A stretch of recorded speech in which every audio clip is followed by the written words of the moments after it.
Welcome back to Content with Character. I'm going to keep this intro super duper short and sweet because, as you can see, this is a bit of a longer episode. It's a bonus. This month has been all about fabulous collaborations here on the Content with Character podcast. And today's episode is an example of that. It is no exception. This is a collaboration extraordinaire. I'm re-airing a live I did recently hosted by Barb Davids of the Small Business Sweet Spot. And it's guest featuring myself, Emily, hi, and Ande Lyons of the New England Podcasters Group. Now, because it was live, I did take the creative license of cutting out just a few of our comments that we were mostly speaking to people viewing in real time. So if you ever hear a situation where it's like somebody just dropped the topic completely, it's because there was a little bit of banter in there that was engaging with the people attending live. Some of it I left, of course, but as an advocate of yours and an advocate of your time, I wanted this to make sense for you as a listener after the fact. That said, if you want to see the actual video replay of the full live, you can click the link in the show notes. And in the show notes, all of the resources we mention and more can be found as well as Barb's, mine, Andy's bios, podcast, contact information. Pretty much everything that we talked about in this show, you're going to see it in the show notes. We're sharing all kinds of insider secrets from 3 podcasters on how to become their favorite podcast guest. And our hope is really just that you listen, enjoy, walk away feeling empowered, like you got this, you can do this. And we also want to help you understand all the possibility, why it is such a fantastic opportunity for you as a person and your business and a wonderful way to collaborate. So without further ado, for once, Emily, let's get into it. On that note, I will let you listen and I will talk to you again on Tuesday, where we're going to be announcing officially the fresh face of the Content with Character podcast, which is rebranding to Small Business Casual. So I will chat with you then. Have a great weekend and woohoo!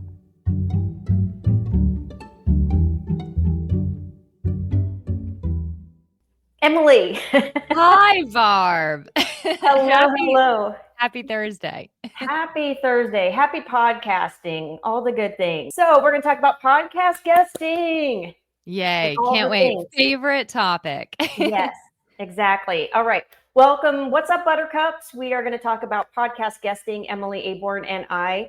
And this isn't going to be around like the tech part of it. It's going to be more around how to use it for marketing, how to be their favorite guest, how to get them to have them come back and ask you to be on again, and like the pitching and all of that stuff.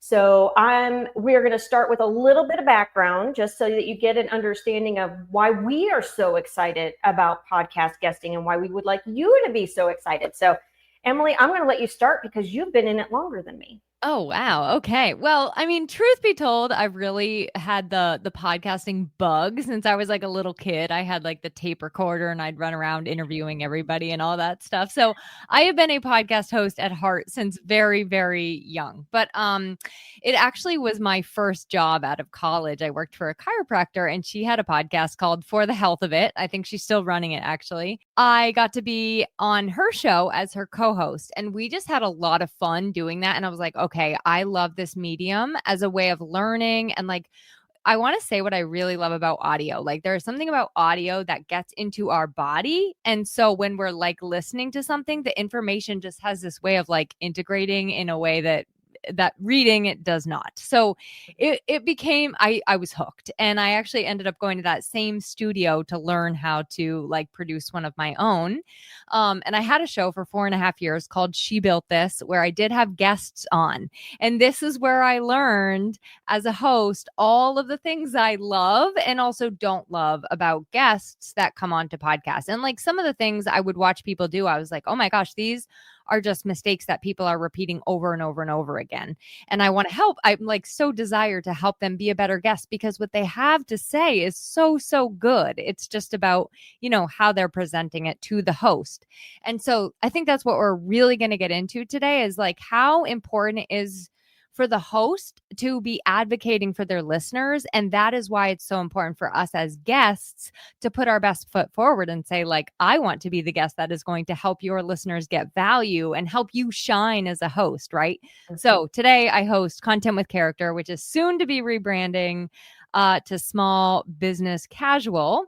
And I am a solo podcast, so I don't have guests anymore, but I have some funny stories about people who still ask me to be a guest, even though I don't have guests. So that's my story. I have been doing this, I think now since 2008 and like had my own show since 2018. So very good.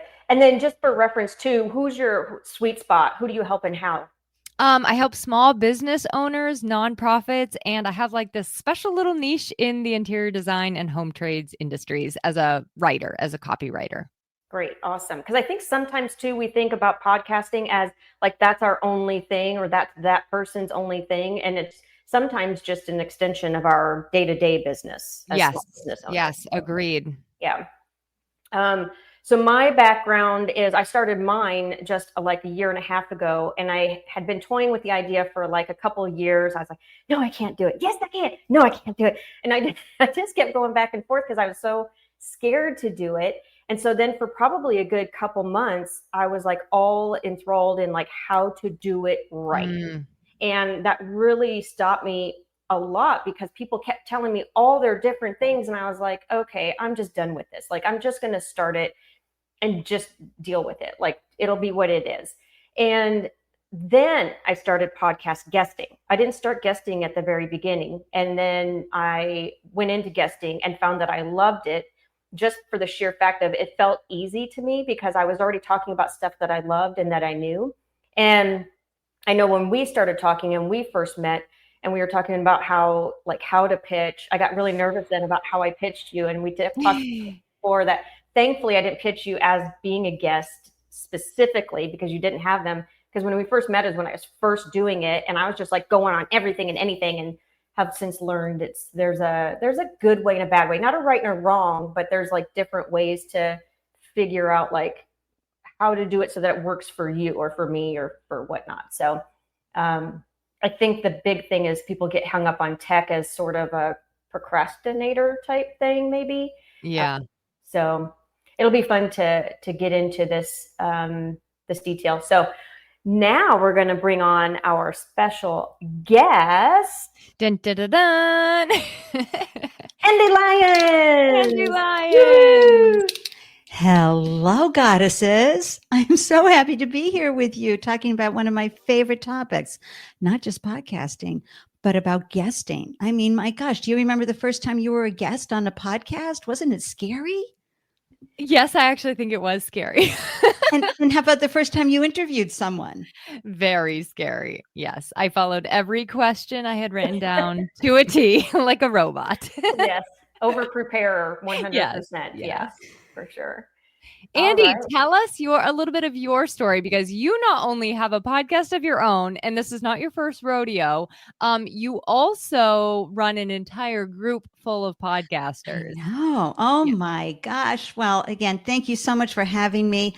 I began my podcasting journey back in 2012, and I'll be honest with you, even earlier when video cameras came out, I was like, gosh, the camera loves me. And I really love doing all these things, but what was I going to do in 1988, right? Go down to the local TV station, get hired? I don't think so. So I was waiting a long time for us to be able to do this. But my first podcast, I was very nervous, and it was for a platform I had called Bring Back Desire, and it was called After Dark Radio. And I had a producer for 52 weeks in a row because it was just so scary. And I would bring on authors, and I'd have 2 guests per hour. And I was just fatoots the whole time. But after that 52 weeks in a row of doing that, I was like, I got this. And I went to talk radio. And no, what was it called? I can't remember what it was called. Blog Talk? Was it Blog Talk? Well, whatever. Where you could host your own. It was so long ago. And then, started doing Google Hangouts, but I always had a podcast. And this is my 6th one. Don't be caged by your age. Because when I turned 66 3 years ago, I realized that I was being caged by my age. And I wanted to talk about how do we dissolve ageism? How do we help women age out loud and proud? So Don't Be Caged by Your Age is an interview style pro-aging podcast that interviews folks who have shattered age-related expectations and stereotypes so we can help folks thrive after 65 and help younger women like you go, oh my gosh, the 60s, 70s, and 80s, what am I going to do? There's so many opportunities and possibilities. I love it. And then to your point, I'll just throw this in real quickly. As you age, finding community gets harder. Finding friends gets harder. And frankly, you become a lot more discerning on who you want to spend time with because you don't know how much time you have left. And so I was looking for community and realized I wanted to have that experience that I have every year at PodFest, which is a wonderful event for indie podcasters in January. But we didn't have anything here. And I said, well, I'll create my own community. And I launched the New England Podcasters Group. Every second Saturday of the month, we meet in person. And that was scary too, even with all the experience I've had. You hope someone will show up, right? But I knew that podcasters were the ones I wanted to spend time with and talk about ways that we can grow and nurture each other. Thank you. All right. Should we jump into like the pitching? I like your story about, what was it, pitching into, Emily, what was the phrase you used? Spraying and praying. Yes, exactly. Okay, you know what? I'm gonna kick us off with a story. So just this morning, this is so fitting. Just this morning, my friend reaches out to me. She is a brand designer and she has a podcast called I think it's called Brand Transformations. And she only tells stories on the podcast of clients that she has done the branding for. So she brings on clients, they tell their story. That's it. Like, it is so very obvious. And I'm pretty sure, I could be mistaken on this, but I'm fairly sure it says right in the podcast description exactly what the podcast is about. Like, this is for my clients to tell their stories. So she sends me this screenshot this morning, and like, it's not just one of those quickie emails. So this is like a 4-part screenshot where the email just goes on and on and on and on about himself.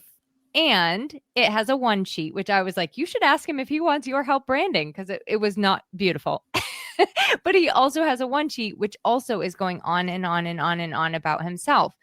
And had he taken 2 seconds to like listen to her podcast, look at the description of her podcast, find out, what is she all about, he would have known that that was not a good person for him to be pitching to. And I get these too. I have a podcast I sunsetted a year ago. The last episode is called The Last Episode. And if you look at the date, it is a year ago and people still pitch me to be on that show. So that right there, I would say, is like step one. It's a very, very easy thing to do. And it's also kind of a big mistake that people make, is like just pitching you when somebody did it to me just yesterday through Podmatch and they know me. I was like, like, you've listened to my show, and I say it in my show many, many times, but taking 2 minutes to just get to know their show a little bit and find out if they even take guests in the first place. I think that's like step one. Yeah, I think my story with that is with the pitching. I think that's kind of what we're going to get into quite a bit here, because that's really what's going to make or break it as far as being able to get onto the podcast. And I've received so many of them that they come in as all about them. Yeah. And there's some people that are in like an industry, like an air conditioner person. I don't care. My people don't care. Like, I don't care that and okay, so this is going to sound really, really crass, but like, there are so many people that pitch, I've overcome this thing, and this is why I know how to build a 1,000-figure business. And I'm tired of that story. I would like them to share specifically how they're going to help my listeners. And there's too many times where they just say, I've overcome this thing, I want to share what I did. And that's kind of icky to me. I think one thing to help with that is, like, everybody listening and watching right now, you can take some time and think. I always say, like, come up with like 3 things you could talk about in your sleep, right? Like your 3 soapboxes, if you will, or whatever, the 3 things that make you most excited, or the 3 things you see your clients struggling with most. Like, pick 3 things and start brainstorming some ways that you can present those in a different way. So like, what's a creative way to present something? Because a lot of people will present the how I grew my business to 7 figures, or, what I did to get rich overnight, or how to create great content. Like, it's all just very generic stuff. And one of the ways you can instantly stand out is to come up with something that is like a little clever or unique. And it may be very similar to what a lot of other people are talking to. That's okay. We all have a lot of overlap in our topics, right? Like, it's hard to come up with something new under the sun about SEO and copywriting. But the way I can present it is in a unique way. Like, okay, I'm going to talk about infusing curiosity into your marketing. And people are like, ooh, what's that? Like, what does that mean to put curiosity in my marketing, right? Mm-hmm. So I might present something different in that kind of vein. And you can look through their episodes and see like what other people have spoken about and say, oh, well, I see that they've had somebody speak on SEO, but they haven't had somebody take this angle for it, or somebody's spoken on digital marketing, but they haven't done this. So think about your own topics. That's where I really encourage people to start, is think about your own 3 soapboxes and break those down into creative ideas. Yeah. I think it's great when a guest pitches and they come up with 3 titles. Yeah. Oh my gosh. Yes. Here's what I can talk about. So think about delighting the podcast host in that way, right? When you have that information. I love that suggestion, Emily.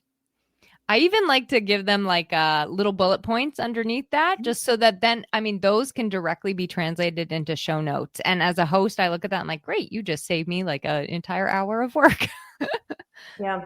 When I first started pitching, I tried to put video with mine, and just a quick little snippet saying hi to the host and what I could do. And then when I was doing that at the very beginning, I don't know, I didn't get any response from any of them, but I think I was choosing the wrong shows and I wasn't quite doing it right in the pitch, even with the video.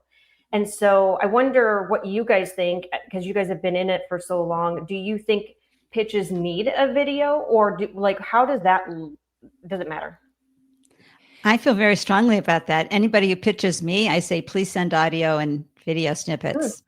Okay. Because there's nothing worse than having someone who's like talking to a rock. Yeah. That's true. Okay, that's great advice. So I have like a Spotify playlist that I'll give as like examples of podcasts. Yeah. I don't do a video, but I think it's great. And actually I did have one woman once who sent like a very in-depth video, and it was very tailored. And I'm like, I'm sorry, I don't take guests, but this is a lovely video. So I think it's great. And I think that there is for sure an importance when you're a guest to remember, like, again, you want the audio to be good for the host. Like, you don't want to show up like you're in a sardine can. So showing that you have a good microphone, showing that you have ear pods, by sending in that recording ahead of time is great. Some hosts do a pre-chat to make sure that you're not a rock when you're talking. And I like those too as a great way to kind of like warm up and see if you're a good fit. Yeah. I do look at those as a host now, because at the very beginning, I was allowing just anybody and everybody because I didn't know any better. And I just wanted to get the ball rolling and get some practice. And there were a couple people that it was a very difficult conversation, even though I was interested in the topic.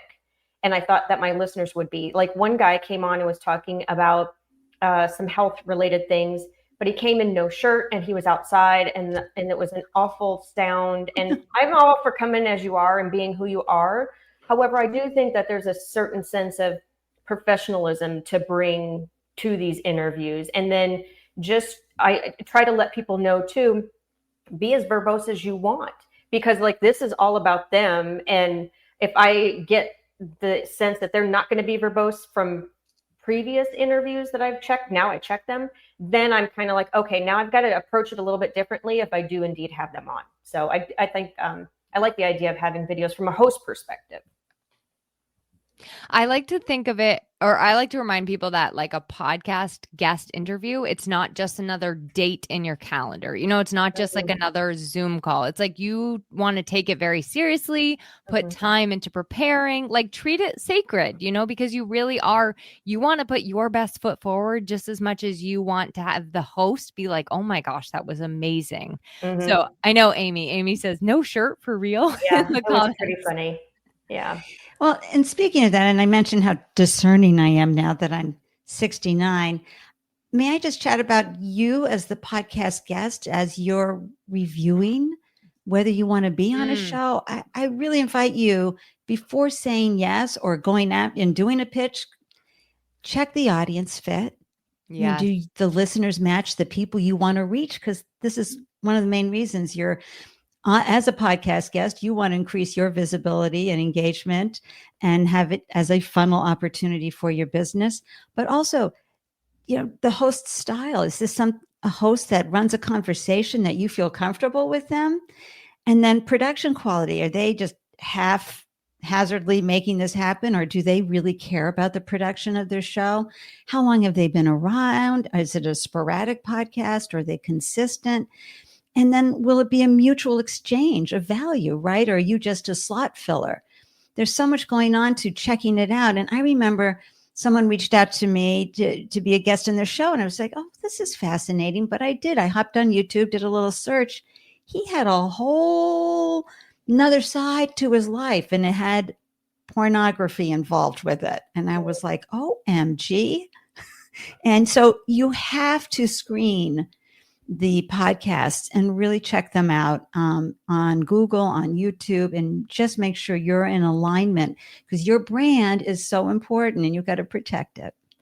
Yeah, thank you for that reminder because and here's another factor of it is like if let's say you want to be talking specifically about your area of expertise and somebody has like a storytelling podcast where you're telling like a story from your childhood or something like that.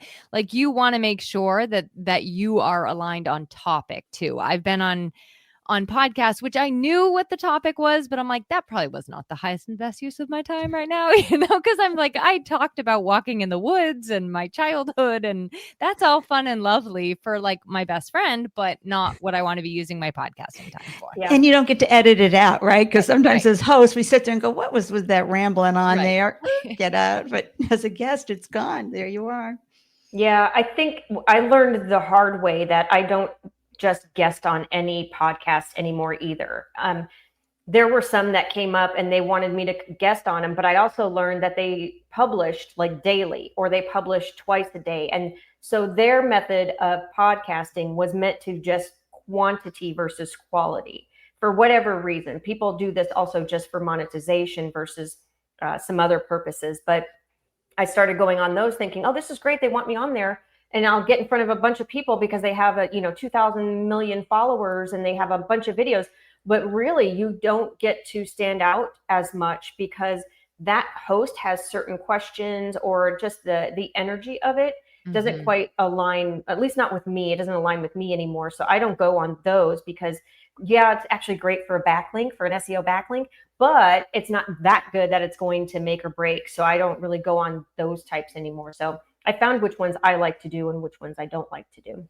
Yeah. And I would say that as a guest is like one of your biggest strategies to becoming a favorite guest is finding podcast hosts that you are just like, oh my gosh, I want to be a guest on your show so bad because I just like you, like we just have a good synergy and shared values and are going to have a great time. That energy together is what like makes an interview fantastic. I think we can all probably have had that experience. Yeah. So are there some tips that you guys, I'll start with you, Emily, but the question of what kinds of things specifically should a guest look for? Like if I'm trying to get on somebody's podcast or just start the journey, like what do I look for in a guest specifically? I know we talked a little bit about aligning audiences, but what other things can we look at?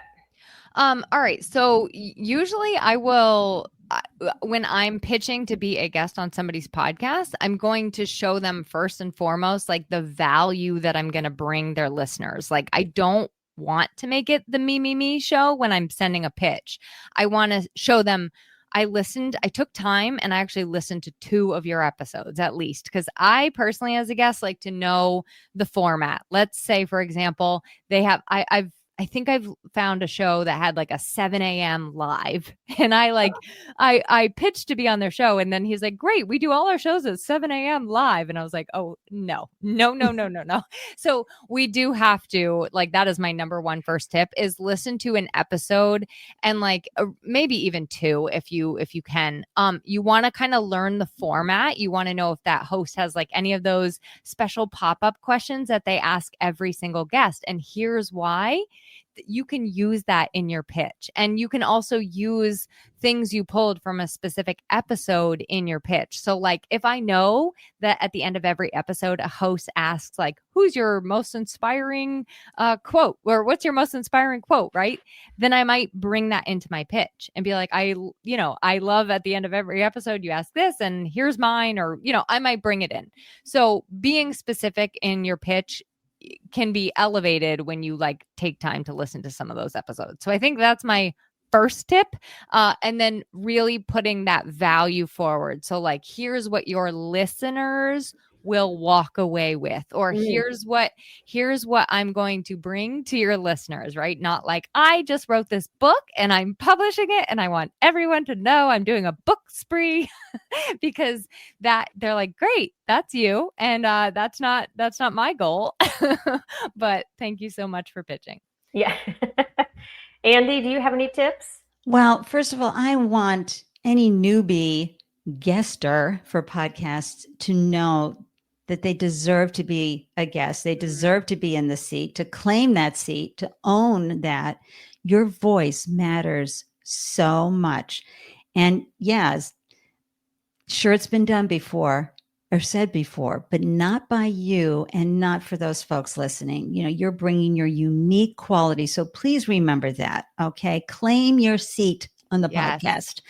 And then secondly, let's say you want to get on a popular podcast.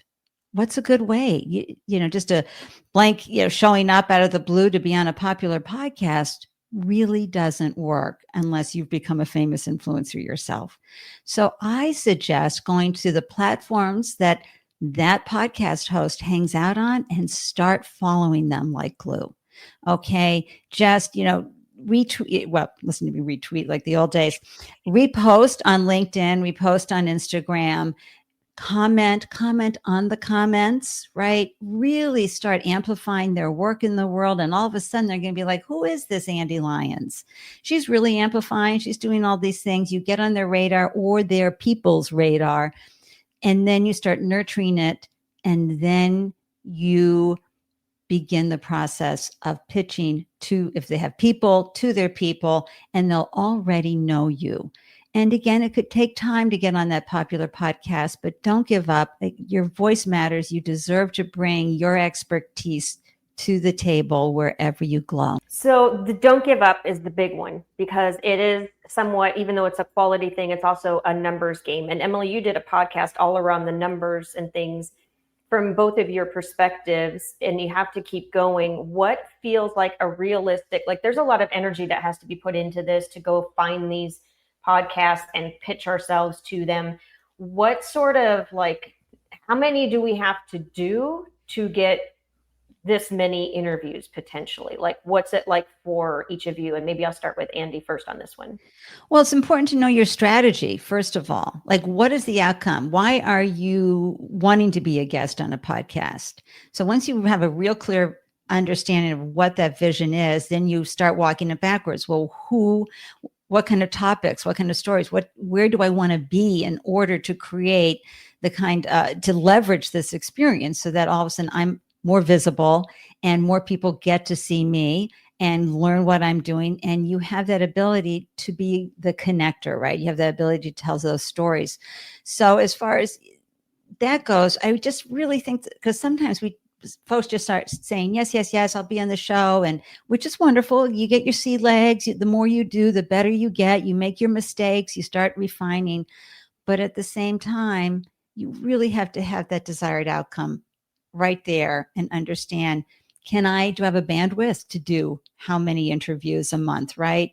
And so I don't see it so much as a numbers game, Barb. I see it more as what is the desired outcome? How are you meeting your strategy? Because this is a tactic that follows under the umbrella called marketing for your business or for whatever it is that you're bringing to the world. Mm-hmm. Good. I like it. Emily? Okay, so last year I set out, I just wanted to try and really focus on podcast guesting because I had switched to a solo style show. And I'm like, well, I still love, for me, it's yes, marketing, but it's also like the connecting with other people and collaborating. I just do really well with that, with this format as making new friends. And so that was kind of part of my goal, right? Is just to connect with other people. So I set kind of what some people think is a crazy goal. I set out to do 50 podcasts in a year. And I ended up doing 53. Now, some of those, yay for the clapping. Some of those were not good, well aligned. I could probably pick 10 that I'm like, those maybe were not my best choices, right? Those were me just saying yes to say yes. So I could get down that list.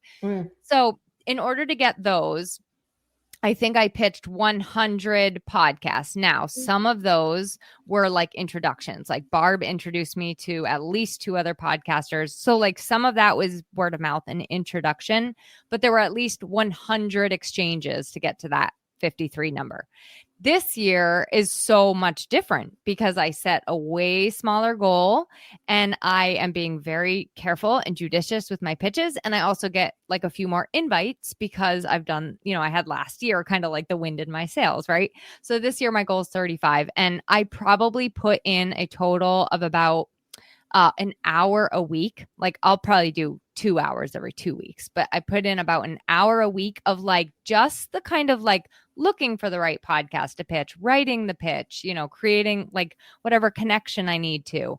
And then I really do stand by, it takes, if it's an hour long podcast, the whole process will probably be about 2 hours because the reach out, the back and forth, the sharing, you have to kind of, it is a time investment. So I like people to just know that up front. And Emily, for clarification, did you use a matching service for finding these podcasts? Oh, I thought you'd never ask. No, just now's the chance. No, I love Podmatch. It was really, really helpful and beneficial for me getting going as a guest. I do know a lot of podcasters, that's kind of my friend group, a lot of them. But Podmatch really helped me to get in connect with some new faces. That's how I think I met Dave on the How to Podcast series. And I met Barb through Podmatch. So that was a really great platform for that. I will say with Podmatch, there is a learning curve. So you kind of have to learn a little bit about the platform, but the benefit is you don't have to go track down how a host likes to be pitched. So if a host is on there looking for guests, you can pitch them right through that platform. Whereas if you're just kind of doing this on your own without Podmatch, you do want to hunt down how that host likes to be pitched, because that's that in and of itself. If they don't want pitches on social media and you're sending them things on social media, that's kind of a no-go. So that was a lot about Podmatch, but. Well, and finding places that support being a guest on the show. There's a couple of emails you can subscribe to. I like going on Quoted, QWOTED. And then because they are all about the pitch, a lot of times you're pitching to journalists there, of course, as well. But when you were going on about, I pitched 100 podcasts, I could just see some newbie podcaster going, oh my gosh, how the heck did she do that? Podmatch is like a dating site, folks. You can swipe left or right, depending if it's a good fit. And it's all about guesting, right? And so it takes all of that out of the way. It makes it so much easier versus going on social and finding podcasters. And we all are on LinkedIn, so we know that people have done their search on LinkedIn and randomly show up in our feeds or our notifications saying, hey, I'd like to be a guest in your show. And that's a little bit different. So I'm so happy you had so much success with Podmatch. And I do want to say, I did tailor, and I do think this is really important, for all of us, is don't copy and paste, especially not from AI, but don't just copy and paste the same pitch over and over and over again. Like, I really want to emphasize that we want to speak right to the host. We want to show, I know who your listeners are. Like, it's not just like, I speak to women entrepreneurs. Well, great. My listeners are not women entrepreneurs, right? So I want to show them that I've actually taken a minute and listened to their show. So do tailor, even if you use a service like Podmatch, it's not just like a copy and paste. And I will just use the term again, like, it's not just spray and pray, it's really intentional. Unless you're lazy like I am. And then you have your boilerplate of the topics, right? But then you have the opening and closing that tailor. The topics are totally, those are going to stay tried and true. Right. I think that's where, though, you can get into doing more of them and doing them on a consistent basis is when you have your pitch prepped and ready to go. And all you have to do is listen to a couple episodes here and there as you have time. So that makes it much easier to do this and in a quote faster way, I guess. And that's where, like, I think we were talking a little bit too. Do you do this to yourself? Do you hire a service? I think that's going to be a personal preference based off of your energy and how much time you have and your budget and all the things. But I know, like you, Emily, you have a podcast guesting bundle, which I used from you. And I really appreciated for that, because even though I thought I could write it myself, for example, I got too in the weeds and I was all over the place with what I was doing. So I gave you what I did and you helped me craft like the actual pitch. So all I had to do was go and listen to some things and then make those adjustments accordingly so that I could say, hey, here's what I did like, or here's my takeaway from the episode. Because I would go listen to actual episodes that did in fact interest me so that I could connect with it genuinely. So see, I love that. And that's why I brought it up, unless you're lazy like me. Emily, your way with words, just so beautiful. Yeah. Well, I am a writer. And, and it just flows out. But I know that there are folks listening going, each one, I got to come up with a whole new, so I love that you have this guest bundle because it helps answer the questions that a host might ask. So, and bravo for having I want to say, I don't want to like discourage anyone from, like, I think AI can be a really good starting point, and it also can really help you structure it well. Like, that is part of it. How do I actually structure this pitch? That's a big question. So you definitely, I don't want to have you shy away from using that, but I just don't want you to be copying and pasting from AI, because it's not going to stand out. It's just going to blend in with all the other pitches that hosts are getting. And I think that's what takes so much of your energy and time and the host's energy and time. And then it's kind of lost because you're not even getting on the show in the first place. Yeah. Can we answer agency of one's question? Because I think this is really good. So they asked, do hosts and guests do any planning or rehearsing ahead of time, or are most on-air conversations free-flowing and organic? This is such a fantastic question. And I would love to hear what you both have to say, because I, of course, have my thoughts. Oh, my gosh. The mythology of free-flowing and organic.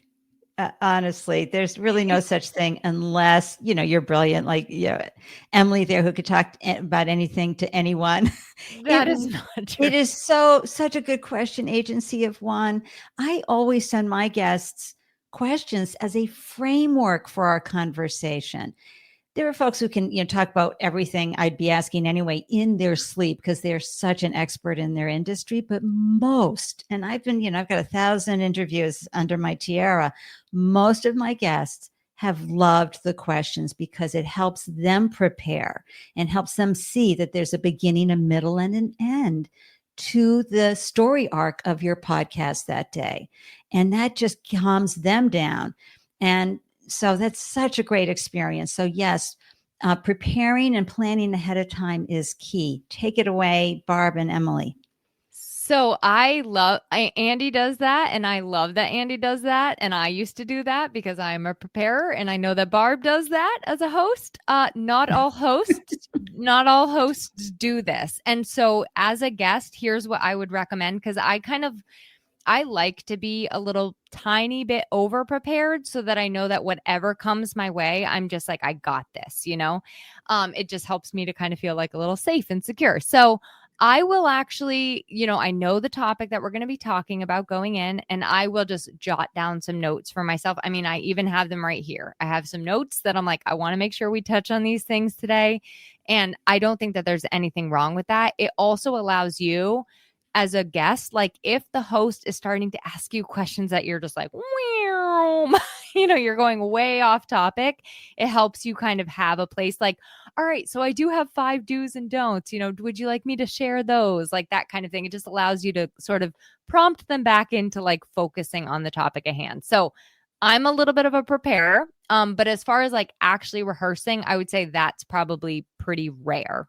Like you're not going to usually get a chance to practice until you sit down and do it and then listen back to yourself and listen back to yourself again and listen back to yourself again until you're like, okay, I got this. So as a host, I don't send any questions to the guest as of today, but I do have questions prepared, and it's kind of around the idea of, depending on how they flow, if I have to remember to ask questions. Sometimes guests are easier to talk to in a conversational fashion, and then I end up not even using the questions at all because it's just like, oh, I want to know this, or tell me more about that.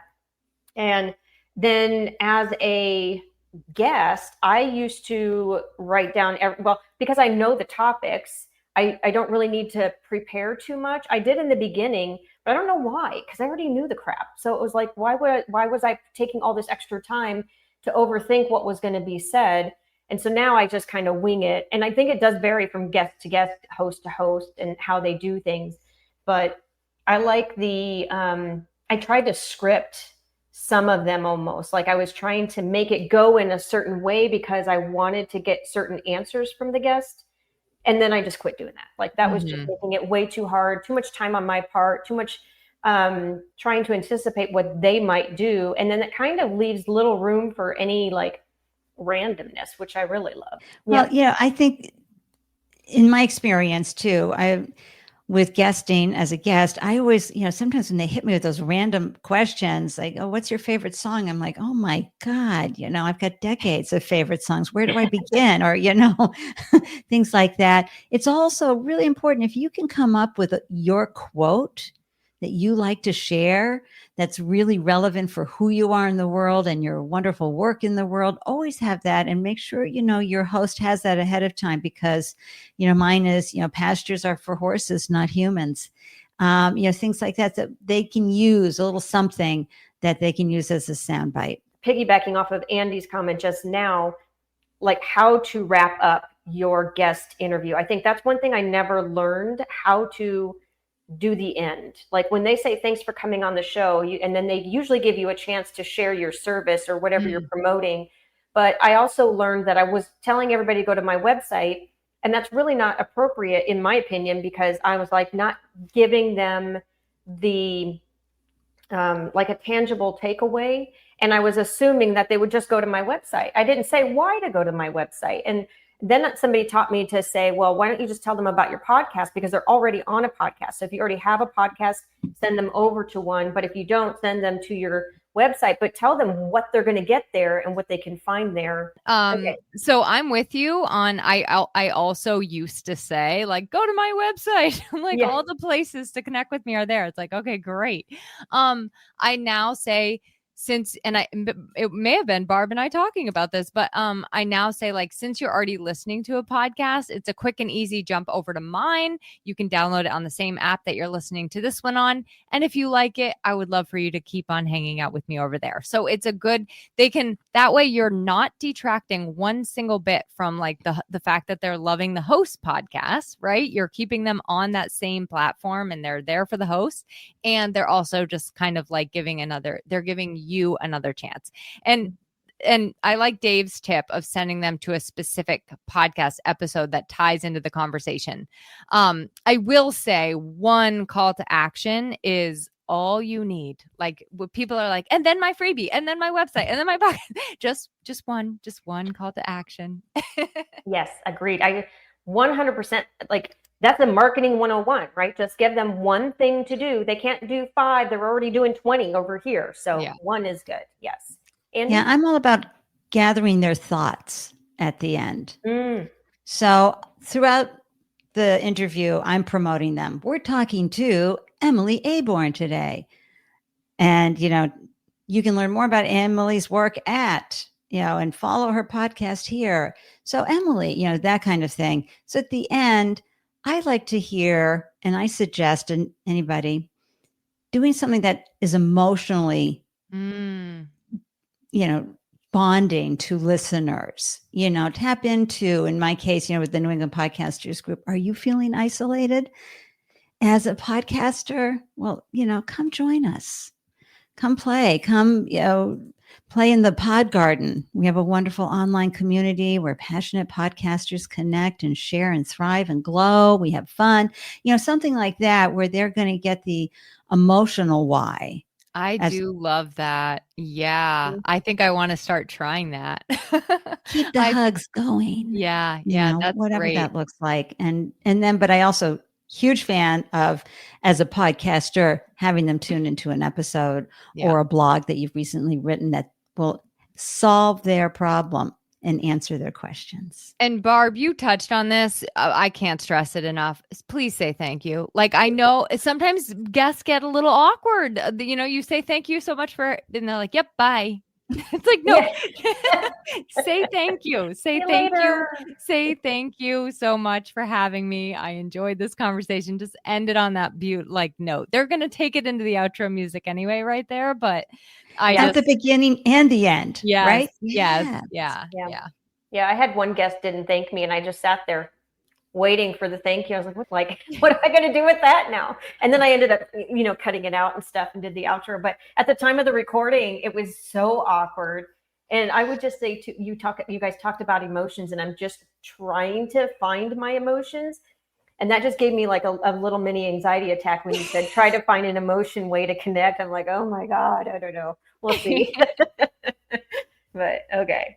All right. Let's get into like the whys, because I do think the whys are important. Not to just say we're doing this to do this. It is to grow our business. It is to get out there, and it's another marketing method. And I think for me, I did not realize how much. Okay, so it's kind of like blinders. We all have our favorite things to do when we're doing marketing of our business. Sometimes it's also about how much we can actually allow ourselves to do. Because I've never even considered doing this when I first started my business. And now I cannot consider not doing it just because of the ease of it. And because like the shows that you find, they already have the audience and they are already invested and interested in it. And so it feels like it's a much faster way to get farther. And it's not like it's an overnight thing still, but it's a little bit simpler to do because it's already tapping into what I already know. I don't have to spend a lot of money to do it. And I just really appreciate the ease of this particular tactic. I don't have to do something I have to do something every day in theory, but like, I don't have to try and figure out what to say for something different for the social algorithms, or I don't have to pay Google ads. So I've really appreciated it from that perspective, but there's other benefits to it too. And I know, Emily, you have some thoughts on that. Well, one I mentioned earlier is using it to like find other connect with other people and collaborate with other people. So like Barb and I are not like, she had me on her podcast. I think that's how it started. And then Barb introduced me to another podcaster and I was a guest on his podcast. But then Barb is like, hey, I have an idea. Let's do this live event. And we did that. And now we're doing this live event and we're doing perhaps an in-person event someday. So it's like, it's not for me just about that one time. And Dave asked this question above, actually, like, how do you keep that relationship going? I mean, Barb and I connected on social media, I guess, after the podcast, and we like talk on social media, and then we're like, well, we're now Voxer friends, right? So I would say that part of my answer to that, Dave, is like not putting the limitation on like, oh, I can't reach out to them via email. I can't, send them a Facebook message. Like, you can keep that conversation going just in whatever way is like natural and organic and works for you. And obviously if the synergy is not there, the synergy is not there. But I say all that to say, I don't discount the connections that I make. Like, I'm not just like, great, I'm doing this for marketing, right? I'm in it for just my own personal growth and my own personal relationships and connecting throughout my business in various ways. So that's been a huge benefit for me. But my second benefit, and I think this is why I'm so passionate about like helping people become guests, you really find your voice and you refine your message and you're like, oh, this is what I stand for. Like, this is what I believe. And you get to hear it reflected back to you in various ways, and you learn your strengths and like the things you want to keep working on. It is like the ultimate message refinement and personal growth refinement tool that you can find if you allow it to be. So those are like my non-tangibles. I love those, Emily. Those are outstanding. Yeah, here's the truth about podcasting and being a guest. It increases your expert status. It is social proof for your expert status. So when I entered the pro-aging world, I left the startup world behind, where I'd been for 8 years, and I entered pro-aging. Nobody knew me. I didn't know anything about, quote, the industry, but I knew the fastest way for me to become considered a thought leader in this category was to start interviewing people and being interviewed on pro-aging podcasts. And so I had a specific strategy to increase awareness about this topic. And within 9 months, someone set up their thought leader pack on Blue Sky, and boom, I was right there in the top 5 people. And I thought, that's because I did podcasting and I was a podcast guest. And it's that wonderful combination. A lot of us segue into new industries all the time, right? And how do you become and get a footprint in that new industry? Podcasting and being a podcast guest. So to me, that's one of the top tips. And I'd also like to throw it out there today to answer your question too about keeping the conversation going. So on LinkedIn, you've got that little bell on a guest's profile there. Tap that so that you get notifications whenever they post. And that's a wonderful way to stay in touch with a fave guest without being considered a stalker. There's like so much. So what Andy just said, Christy from Mickey Guru Travel Company had kind of touched on earlier. She said she wants to guest on podcasts that speak to her ideal client so she can show people how she helps. Right. And that's exactly what Andy's talking about, is like building that expertise and helping people to understand what you do. And I think, and social proof. Yes, that's social so proof. Important. Exactly. And like, I also love being able to use those guest episodes as like education for either clients I'm already working with. I'm like, oh, I have an episode on that I did with so-and-so. Or just like a person that asks me a question. I'm like, well, I could write you a 6-page email, or I could just send you this. I could just send you this podcast episode. You can go find it on your own time. So I also love the educational perspective that we can, we have that to kind of like repurpose with. Another way to stay in touch, if you're not even sure how to do it, is to literally share the show, because there are so many people that go on the show as a guest.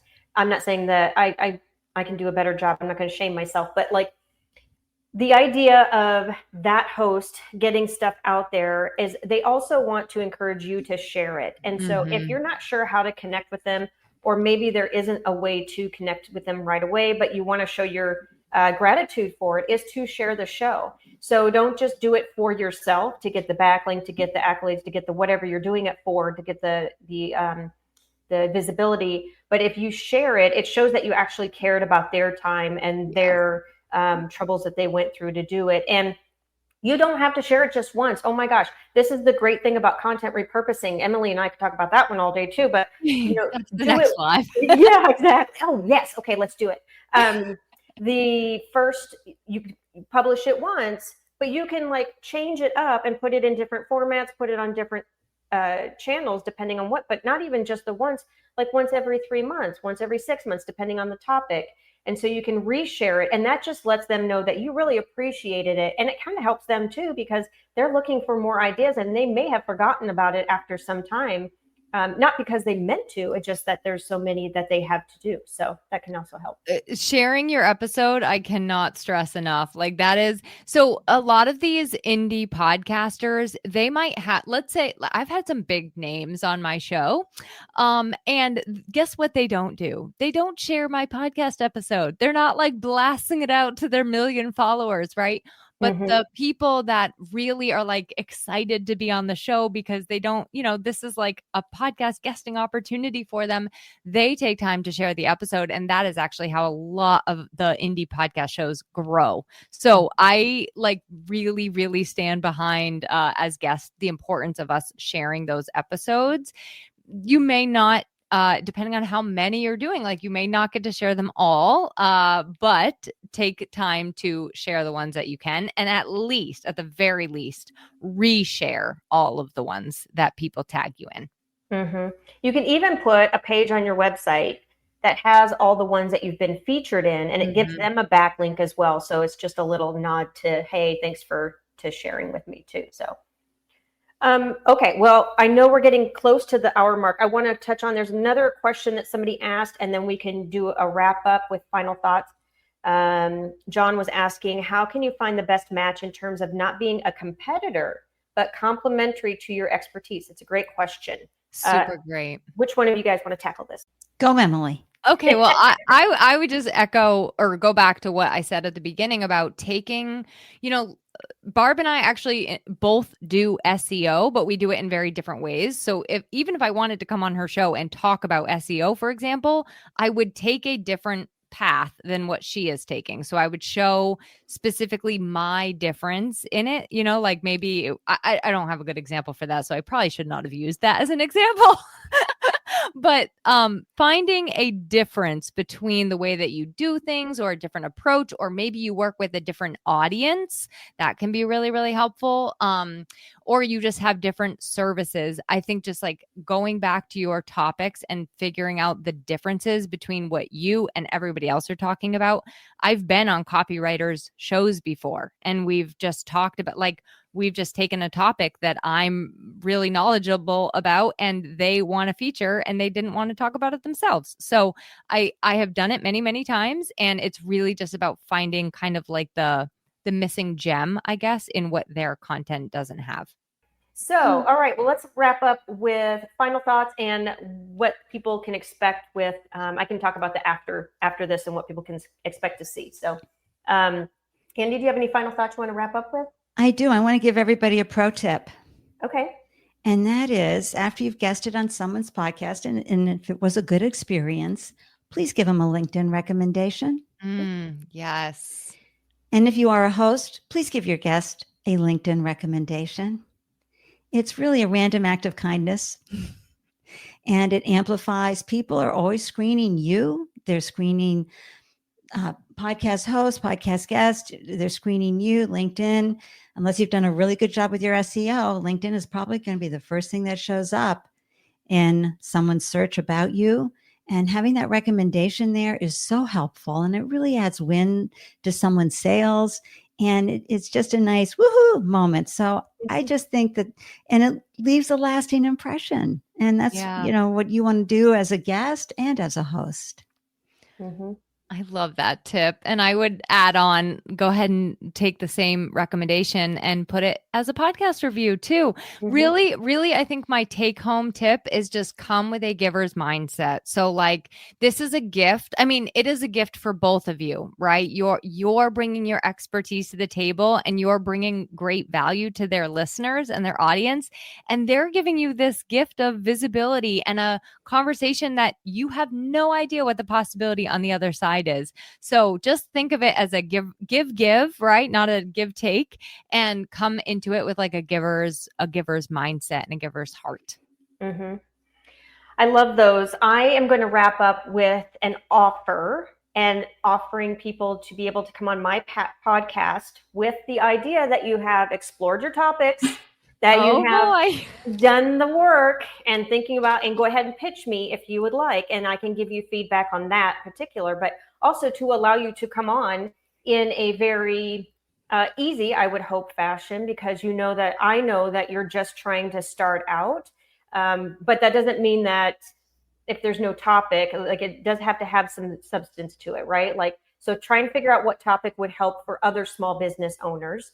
And you can go to, we'll have all the links for you. I'll say that we're going to have an email that will come out to you afterwards with a bunch of links, and I'll tell you a couple, and then I'll have Emily tell you a couple of hers as well. So we'll have a link so that you can have this replay to revisit. And then there'll be the link for the podcast guesting for my show if you would like to pitch yourself. And there's also some great stuff by Emily, and I'll let you speak to that, Emily. So I have a podcast guesting bundle that I'm going to be including in these links. And basically I help you come up with those topics and like how we're going to present them and help you find some of those places to pitch, which I know Barb has some resources. Oh, I forgot about that. Yeah, exactly. That'll be in there too. Okay. And then last thing, I want Andy to plug this, but if you are in New England, I cannot recommend to you more to come to one of the New England Podcasters Group events in Westford, Mass on the second Saturday of the month from 12 to 2. And I'll let Andy talk about that because that group is fantastic. Oh my gosh. First of all, yes, we're rooted in New England. We love in person. There's nothing better than looking someone in the eye, giving them a hug, sharing all those side conversations you just can't have online. But that said, we're rooted in New England, but we're open to all. We have a wonderful community pod garden. And especially for folks who are curious about becoming a podcaster, we have helped so many folks take that leap, get those, first 10 episodes done. And we are inclusive, we're welcoming, and we don't just grow podcasts, we grow people. And it's so much more fun to grow and glow together. So visit newenglandpodcasters.group. You can also follow us on Instagram, watch the reels. You can see we're just shiny, happy podcasters and newbie podcasters and wannabe curious podcasters. And it's a wonderful group. And really, it's the best way to get through tough times is to be with people and community. All right. Thank you for that. And thank you, Emily. Thank you, Andy. Thank you for everybody coming to take the time out of your day to do this. I know it does take some time and some energy. And for some of us, it's a little earlier than others. So thank you so much, everybody. And okay, bye. Okay, bye. Oh, you beat me to it. Barb, thank you for having me on this wonderful live stream. You're a phenomenal live stream host. Oh, thank you. I appreciate that. Thank you, Barb and Andy and everyone who joined us. This was a lot of fun.